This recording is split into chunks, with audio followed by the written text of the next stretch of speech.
This is Emily, president of Self Advocates of ADEC and podcast host. Welcome to another episode of our monthly podcast, Expert Tips by ADEC Self Advocates. Hello, everybody. Today is a Star Wars Day inspired, Cinco de Mayo inspired Expert Tips by ADEC Self Advocates. I'm your host, Emily, and today we have Kelly Howard. Good morning. Good morning. How are you today? I'm good. How are you, Emily? I'm good. Thank you for asking. Mm-hmm. So, to get to know you, I want to start off by getting to know you 1st. Mm-hmm. And so, what do you do for a living? Well, I went to school and have a degree in psychology. So I used to be a behavior consultant, but then I started my own company. So now I just run the company every day and make sure that I'm giving staff support they need, doing training, doing whatever needs to happen for the staff and for the company. So, All right. That's cool. Have you ever heard of the phrase, my perception is my reality? yeah, absolutely. The way we perceive things, that's our truth. That's what that means. Yeah. Yeah, there's a lot of different perceptions. Mm-hmm. And how do you think perceptions shape reality? Well, because it's how we take in the world. Our perception is how we um, see things, feel things. When we hear something, what does it make us think of? So, all of whatever made us who we are today, that's how we're going to perceive the world. And so, if I perceive a certain sound to be to mean something, that's what I really believe. That's my reality. But you might hear that same sound, and it has a completely different meaning to you, and so your reality of it is different, but it doesn't make mine right and yours wrong, or yours right and mine wrong. They both can be right based on that person's perception. Right. I mean, yeah, I agree. Mm. Okay, so there is a question, Mm-hmm. but I want to flip it. Okay. Mm. The question is, how does biases and stereotypes affect our perceptions? Mm-hmm. But also, aren't biases and stereotypes also can be a perception? Yeah, I mean, that's an interesting way to look at that. Um, couldn't those biases and stereotypes actually be a perception from us? Because again, like I said, who we are today and how we grew up and how our life was and what experiences we've had, um, that's what shapes our responses to different situations. So stereotypes and biases, they're um, they're formed from our experiences. So it is kind of what's real to us, um, and so it does impact the way we continue to see the world. And stereotypes and biases exist because there is some basis to it. There is some background, or there's a reason, right? Like we have a bias towards something based on our experiences. It's not just random. We don't just say, well, I don't like the color blue. I mean, our bias usually comes from something that's happened in our life. Like maybe you were in a really bad car accident and the car was blue that hit you. So now the color blue you don't like for that reason. So it kind of comes out of situations. It's not just random. And they don't always have to be bad, but that's kind of how they're shaped and how they come about. So they do influence the way we see the world. Hmm. Yeah. Yeah, I completely agree. How can we challenge ourselves to change? Yeah, how can we challenge ourselves to change perception?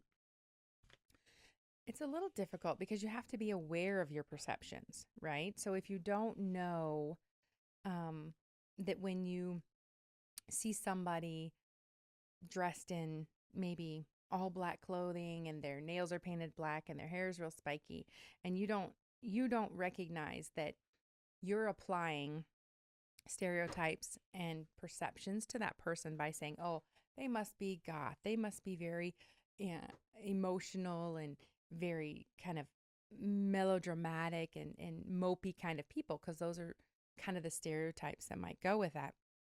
Eh, If you don't yeah. know that, that you're instantly applying that to that person. It's hard to change those perceptions, right? Right. But what happens is you'll as you go through life and in your day, you might hear people say, "Oh, Emily, you always say that about this person, or you always say that about this situation."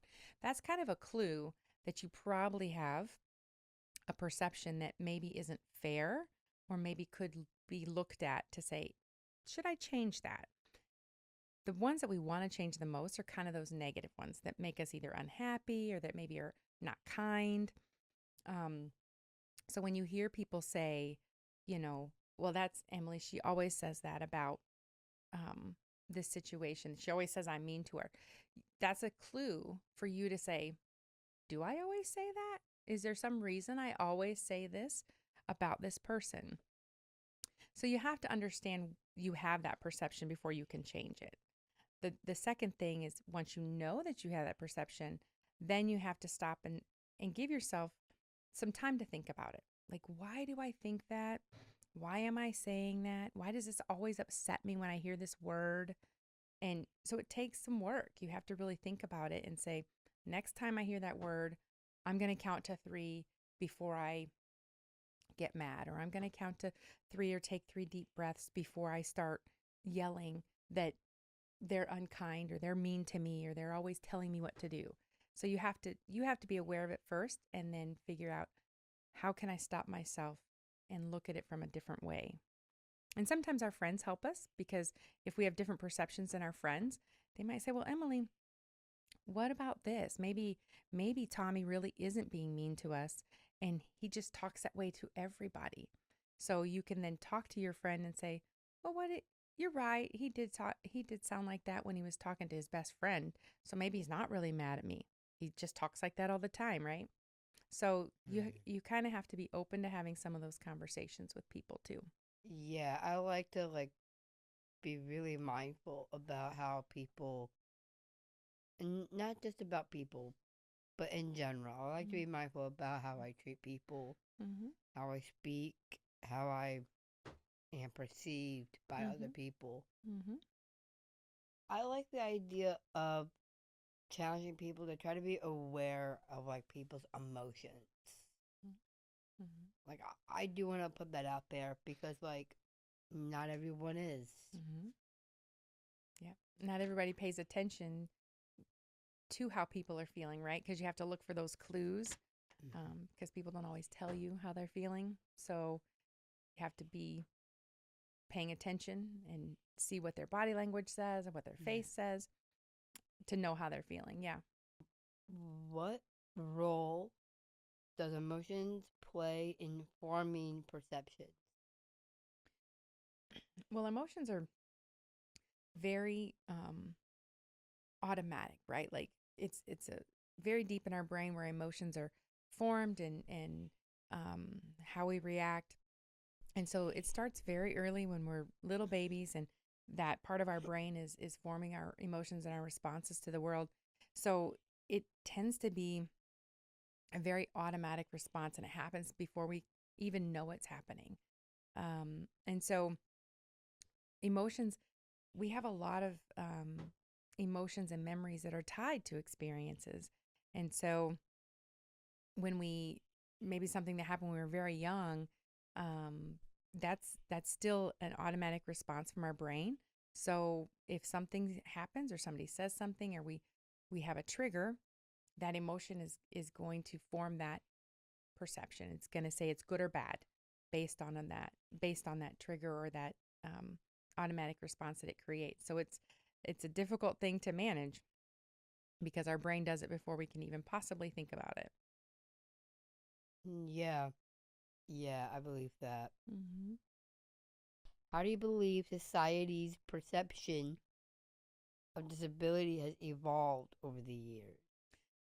Well, thankfully, it has evolved quite a bit, right? Yeah. So back in the 30s and 40s, if somebody had a disability and it was a significant disability, oftentimes doctors would tell parents to just take that child and put them in an institution, and just, kind of sort of forget that they had that child.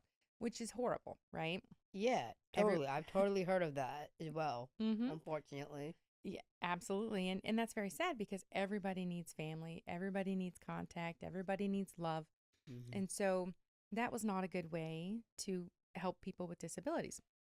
And as time has moved on, we have all kinds of wonderful things and inventions and people just every day adding to society by working and coming up with, creative ideas or just being part of a loving family. So I think the more society sees people with um, disabilities being able to just have great normal lives like everybody else, that helps give more opportunities for people with disabilities because obviously sometimes there's that sad perception that they can't work or they can't um, love other people. They can't have a relationship, right? They can't have a spouse or wife, whatever.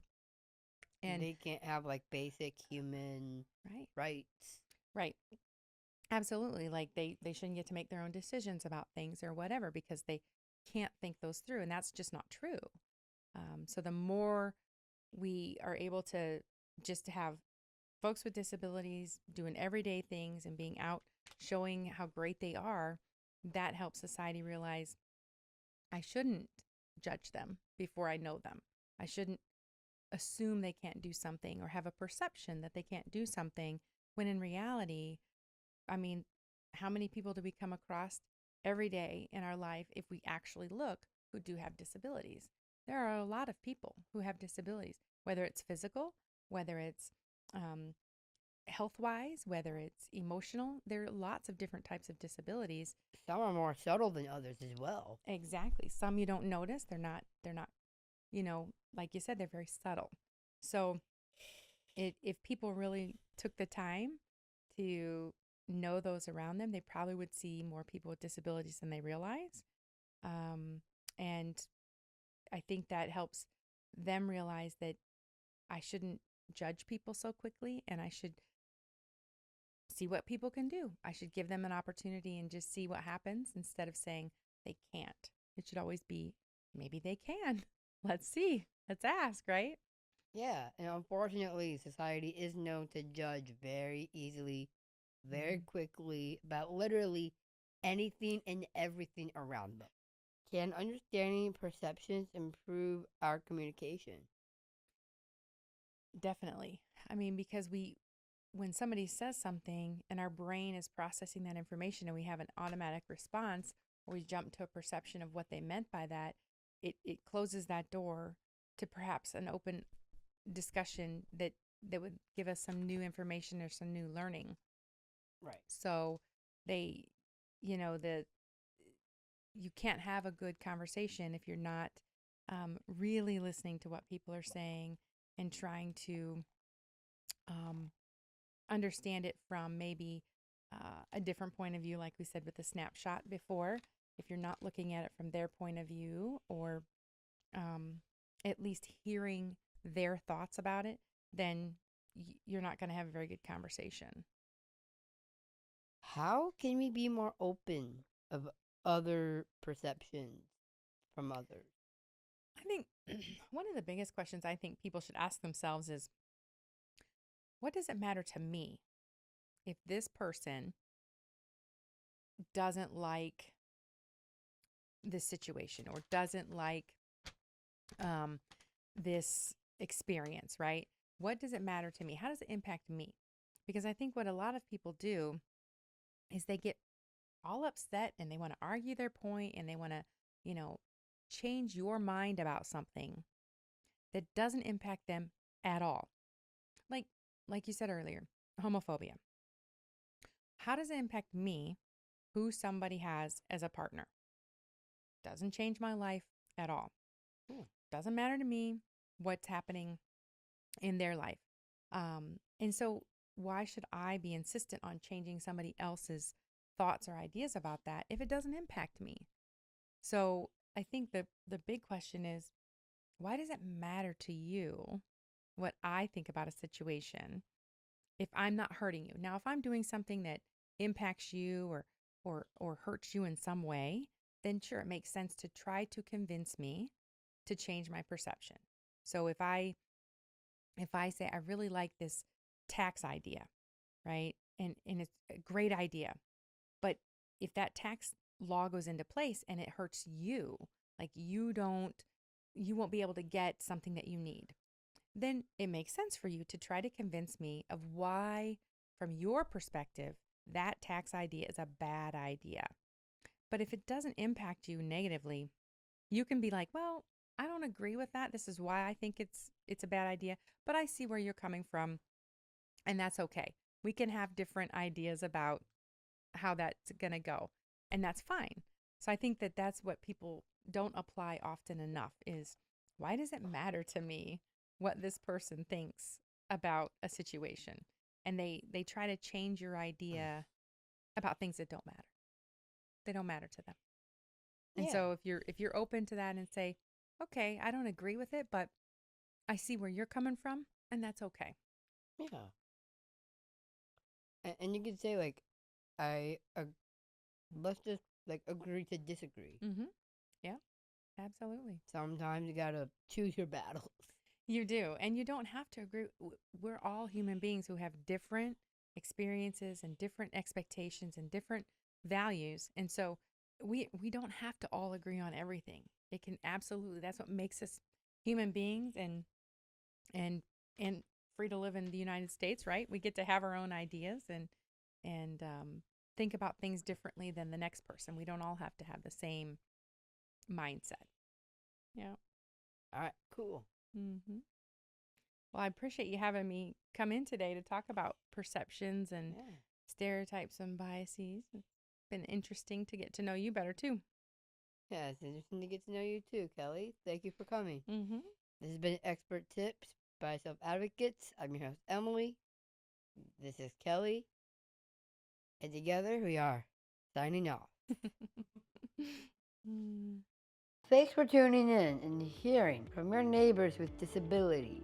Check out next month's podcast for a new guest and topic. I am Emily, host of Expert Tips by ADEC Self Advocates. See you next month.